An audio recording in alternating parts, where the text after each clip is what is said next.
হয়, ডিব্ৰুগড় ক্ৰীড়া সন্থাৰ যিখন জালালান ষ্টেডিয়াম আছে এইখনত ভাৰতবৰ্ষৰ আগশাৰীৰ বিভিন্ন ক্ৰিকেট প্ৰতিযোগিতা ইতিমধ্যে অনুষ্ঠিত হৈছিলে আৰু ইয়াৰ কৰ্মকৰ্তাসকলে এটা নতুন উদ্যমেৰে ক্ৰিকেট গ্ৰাউণ্ডখন নতুনকৈ আকৌ গঢ় দি তুলিব খুজিছে। মই তাতে আজি পৰিদৰ্শন কৰিলোঁ। তাতে 5খন উইকেট বনাইছে আৰু আউটফিল্ডখনৰ গোটেই চিষ্টেমটো গোটেই আউটফিল্ডৰ ওপৰৰ ছাৰ্ফেচ লেয়াৰটো বদলাই দিছে আৰু নতুন ঘাঁহ তাতে সংৰোপণ কৰিছে।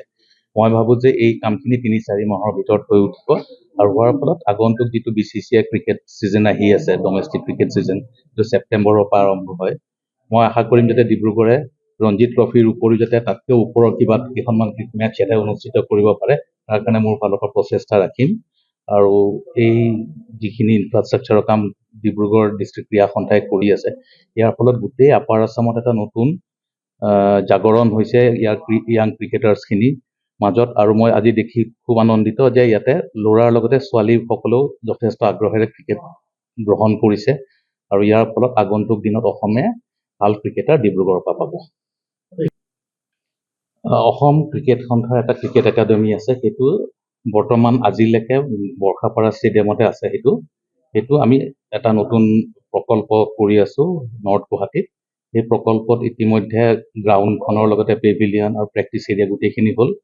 তাতে আমি দুটা নতুন সংযোজন কৰিবলৈ গৈ আছোঁ। এটা হৈছে তাতে এটা ইনডোৰ ক্ৰিকেট হল, য'ত 9খন ইনডোৰ ক্ৰিকেট গ্ৰাউণ্ড পিচ আছে আৰু তাৰ লগতে আমি তাৰ জিম আৰু তাৰ লগত স্পৰ্টছ ছায়েন্স ডিপাৰ্টমেণ্টো আমি তাতে এষ্টাব্লিছ কৰিবলৈ গৈ আছোঁ। স্পৰ্টছ ছায়েন্স ডিপাৰ্টমেণ্টৰ গুৰুত্বটো এইটোৱেই যে অসমৰ যিসকল ক্ৰিকেটাৰে বিভিন্ন সময়ত ইনজুৰিৰ কাৰণে ক্ৰিকেটত খেলিব নোৱাৰে বা তেওঁলোকে ক্ৰিকেটলৈ ঘূৰি আহিবলৈ অসুবিধা পায়, তেওঁলোকে ভাৰতৰ বিভিন্ন প্ৰান্তলৈ যাব লাগে ট্ৰিটমেণ্টৰ কাৰণে। স্পৰ্টছ ছায়েন্সটোত কি হয়, স্পৰ্টছ ছায়েন্স ডিপাৰ্টমেণ্টে তেওঁলোকে ক'ৰবাত যদি চাৰ্জাৰী কৰিহে তাৰ কাৰণে যিটো ৰিহেবিলিটেশ্যন প্ৰগ্ৰেম আছে, সেই প্ৰগ্ৰেমটো আমি একাডেমিটোতে কৰিবলৈ চেষ্টা কৰিম।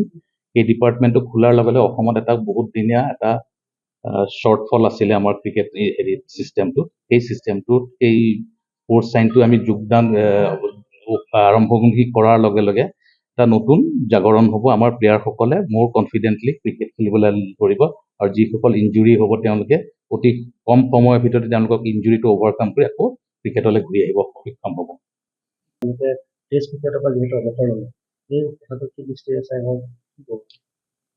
সকলোৰে নিজৰ নিজৰ এটা এটা ছিষ্টেমত চলে। প্ৰত্যেকজন খেলুৱৈ নিজৰ এটা প্লেনিং থাকে কেৰিয়াৰৰ ওপৰত। ৰোহিত শৰ্মাই হওক, বিৰাট কোহলি হওক, তেওঁলোকেও নিজে এইটো ডিচিশ্যন লৈছে যে তেওঁলোকে আৰু টেষ্ট ক্ৰিকেটত ভাগ নলয়।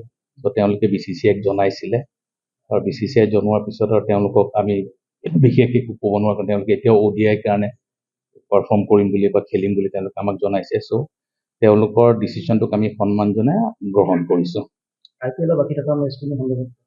IPLৰ মেটচখিনি আমি 17 তাৰিখৰ পৰা পুনৰ আৰম্ভ কৰিবলৈ গৈ আছোঁ। প্ৰথম মেটচখন বেংগলোৰত হ'ব, RCB ভাৰ্চেছ KKR। চ' আমি চেষ্টা কৰিম যাতে বাকী যি 17খন মেটচ আছে এইখিনি সুকলমে হৈ যাব। ফাইনেলখন আমি 3 তাৰিখে কৰিম আৰু তাৰ আগত প্লে অফ মেটচ 4খনো অনুষ্ঠিত হ'ব। আমি প্লে অফ আৰু ফাইনেলৰ ভেনু যিখন আমি এতিয়ালৈকে এনাউন্স কৰা নাই।